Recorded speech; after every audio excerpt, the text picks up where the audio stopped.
standing beside a huge penguin rookery surrounded by hundreds of adults and very fluffy grey chicks. I remember thinking, this doesn't feel real. Wildlife encounters in Antarctica are really magical, but they're also moments that come with care, respect and responsibility. Today we're heading to Antarctica, and in particular the Antarctic Peninsula, a place where every species is protected, every encounter feels extraordinary, and every moment reminds you that you're a guest in one of the most pristine environments on Earth. I'll share what you might see, how to behave around wildlife, and what it was really like on an expedition cruise in January 2025, including the whales, seals, penguins and birds we saw along the way. Seeing wildlife in Antarctica is unlike anything else. These animals live with no land predators, so they're not frightened of you. They're curious, calm, and often completely unfazed by your presence. And that's what makes these encounters so powerful. You're watching wild animals behaving exactly as they would, whether you were there or not. You might see penguins porpoising through the water, seals sleeping on the ice, or whales feeding in the distance. And sometimes the wildlife comes closer than you expect, which is magical, but also something you need to handle carefully. There are several types of wildlife you might see in Antarctica. Let's start off with my favourite, penguins. One thing you can virtually guarantee you'll see when you travel to Antarctica is penguins. Lots of them. They're the emblem of Antarctica. On the barren wilderness of the White Continent, they've become the dominant and most visible animal life form. Before we get into the species you're most likely to see, it's worth remembering that there are in fact 18 different species of penguin on the planet. On the Antarctic Peninsula, the most common species are gentoo, chinstrap and adelie, the three Antarctic what are called brush-tail penguins. They tend to breed on rocky nests in huge groups called rookeries, which can be noisy, busy and wonderfully chaotic. Thought to be the fastest swimming penguins, gentoo can be differentiated from the other brush-tailed penguins by a white flash above their eye and their bright orange beak. The chinstrap penguin is named after the line of black plumage that runs under its chin. It has a black beak, and the only other colour it has on its body are its greyish-pink feet. Penguins are endlessly entertaining, shuffling along their penguin highways, tobogganing on their bellies and calling loudly to their mates. I really could watch them all day. If it's important to you to see penguins' chicks, and it really was for me, then it helps to know the season and how it unfolds. The Antarctic summer changes quickly and what you'll see depends on when you go. So here's a simple guide to what's happening in the colonies month by month. November is all about beginnings. Penguins are returning to their colonies after winter at sea, pairing up, calling and reinforcing their bonds. This is when you'll see them collecting pebbles and building nests, and yes, stealing pebbles from their neighbours. Egg laying begins, so rookeries are busy, noisy and full of personality. In December, most penguins are incubating their eggs. Parents take turns, one sits on the nest while the other heads out to sea to feed. It's a quieter month but incredibly tender to watch. January is when the magic happens. Chicks begin to hatch, tiny grey fluff balls tucked under a parent's belly for warmth. As the month goes on, they grow fast and become more visible. You'll see feeding moments, little heads popping out from under adults, and parents fiercely protecting their chicks from skuas. It's one of the most heart-melting times to visit. By February, the chicks are in their teenager phase, bigger, bolder and very fluffy. They form creches, which are little groups of chicks huddled together for warmth and safety while both parents are out feeding.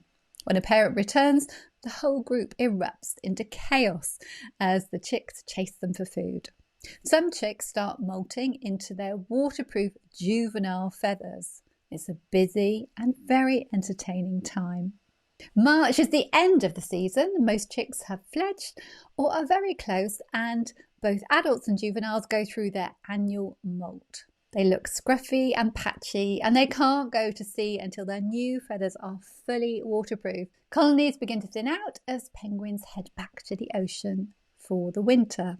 So depending on when you go, you'll see a completely different side of penguin life. And every stage is magical in its own way. Let's move on now to whales. Antarctica is one of the world's top whale watching destinations. During the summer, roughly October to March, around 10 different species migrate south to feed. February and March are often the best months for whale sightings.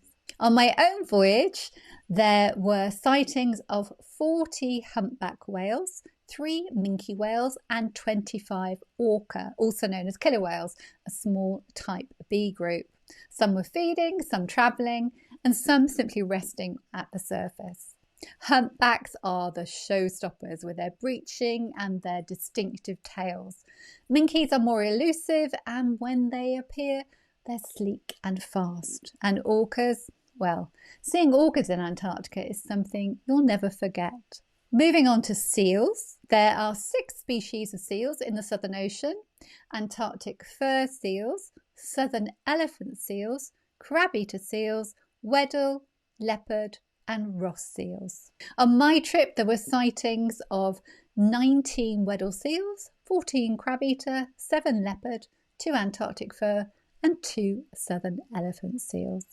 Weddell seals are gentle and calm, often found hauled out on the ice.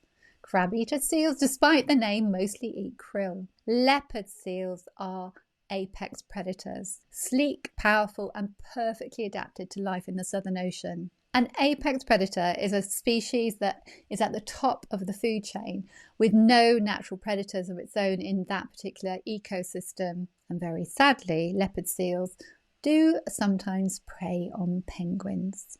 As for elephant seals, well, they're enormous, loud and unforgettable. Some seals can be aggressive or easily disturbed, especially fur seals and jousting male elephant seals. Back to birds. Now, penguins aren't the only birds in Antarctica. This is a bird watcher's paradise, home to millions of seabirds across more than 40 different species.